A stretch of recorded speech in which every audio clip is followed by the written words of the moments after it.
up? My name is May. If you hadn't guessed, it does say in the description, but there's a bit of a pun going on there. Do you know how to read my name? I don't know how to read my name. Is it May read a book or May read a book? I don't know. Does anybody even know? I don't know. Read it how you will. But yes, my name is May. Welcome back to me, everybody. If you are new, then, welcome for the first time. And if you're not, you know exactly what you're in for because you clicked on this video, so yeah. Basically, to preface this, I was in a massive book slump all through the holidays. Exactly when you want your book slump. Whenever I book my book slumps, I always book them right when I could be reading all the books. So yeah, basically I did not read anything during the holidays, which really sucked. But I finally kicked that bitch right in the teeth. I think it was also pushed out of the way by the fact that Booktubeathon was on about a week ago. I had the terrible problem of my Wi-Fi just shutting down. Like, this entire house's Wi-Fi down.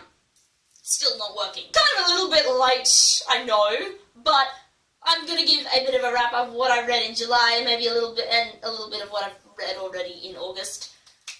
Let's just get on to this, because if I've got this out of the way, then I can, have options for book talks. So the one book that I read while I was in Japan, and I didn't really talk that much about other than that I was disappointed, is The 7 Husbands of Evelyn Hugo by Taylor Jenkins Reid. This book had a nice voice. It's basically about an actress who had 7 husbands who's telling her story to this journalist, and this journalist doesn't know why she specifically picked her, and you're like, oh, what's going on? It had a very interesting premise, it was well written, but it left me feeling so blue at the end that I think that was what triggered the whole book slump, was just this book. This book, I just felt so at the end.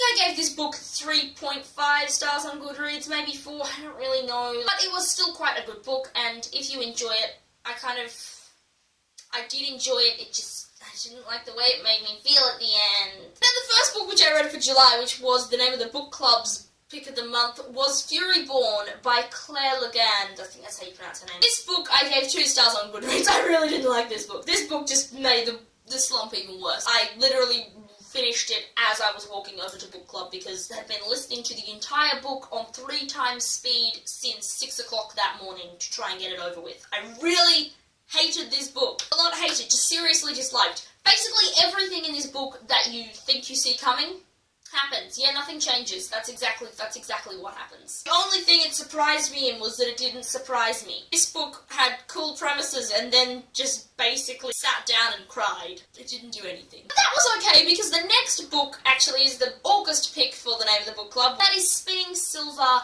by Naomi Novik. I think it's Novik?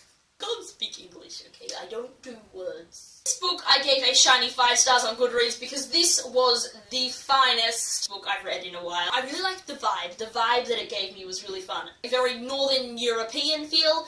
It's a kind of a very loose retelling of Rumpelstiltskin, but this book just had me so...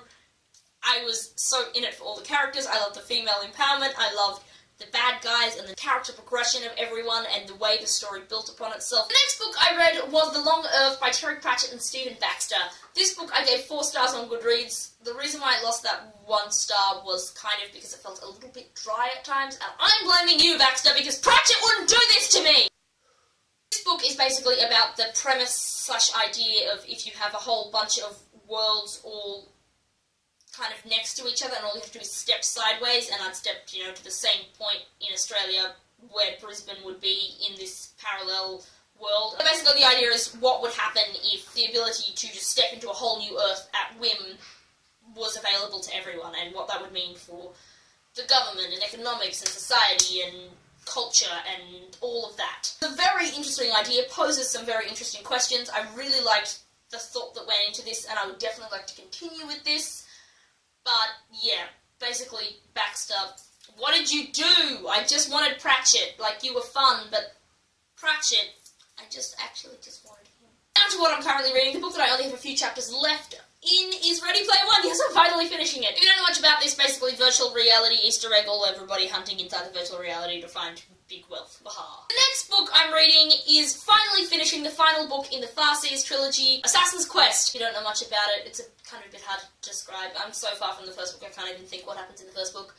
But basically, Robin Hobb is the great, well, I guess the only female figurehead in lots of very high fantasy genres. I'm super excited to be reading it and finishing it because I really want to get onto Live Ship Traders. I bought the book of Live Ship Traders from a Lifeline book fair years and years ago before realising that I had to read this trilogy before I could get onto the Live Ship Traders trilogy. And I just want the Live Ship Traders, because they have talking boats and pirates and things like that. The next book which I'm reading, which I'm really enjoying, I read this at bus stops, on buses, sometimes while I'm walking. It does get strange looks. As you can see, that's The Savage Song by V.E. Schwab. It is basically based on the idea that sins and wrongdoings manifest themselves into physical monsters, and so there's this city that is filled with all of these monsters, and this divide between the two halves of the city of the alliances of which side has taken power over which monsters, and basically people paying for their protection against these monsters. I really love the writing style in this. I really love the two perspectives that we're getting. There's also no romance, despite that they're a girl and a guy of the same age, and as far as I know, there is still no romance in all of this book, and I really like that. On to a book which I'm planning to pick up as soon as I finish Ready Player One,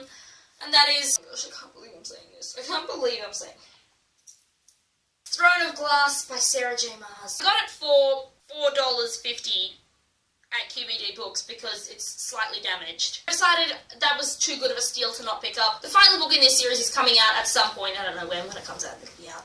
When it comes out, I'll know about it. You'll know about it. We'll all know about it. I picked up this book ages and ages ago because I liked the cover as a younger teenage reader. But I think it's probably one of those books that takes a few books to get going. Other people do say it is very good, so...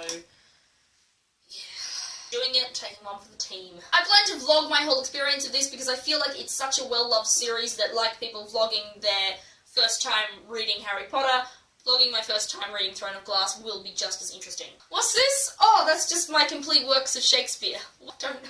Yeah, I know. I then also need to read Two Gentlemen of Verona and As You Like It for acting stuff. I'm not quite sure whether I'll catalogue that. As I was saying, I really like doing book talks, so if any of these in particular you would like me to do a longer full book review on, please let me know in the comments because I'd love to tell you why I hated Fury Born. Really, just ask me. Just ask me. Anyway, please let me know and I will get back to you sooner rather than later. Hopefully not in 3 weeks. That's going to be my new sign off to make sure that I post sooner than 3 weeks. I'll see you later. Thank you so much for watching it. Goodbye. There's the... Maybe I'll just be led sporadically by what I feel like making if you guys just keep silent in the comments. And I just do that, whatever, as long as it's a conversation, like anything. And I feel lonely. I'm so lonely. Oh my gosh. Form, that's not meta. It's not cool. No.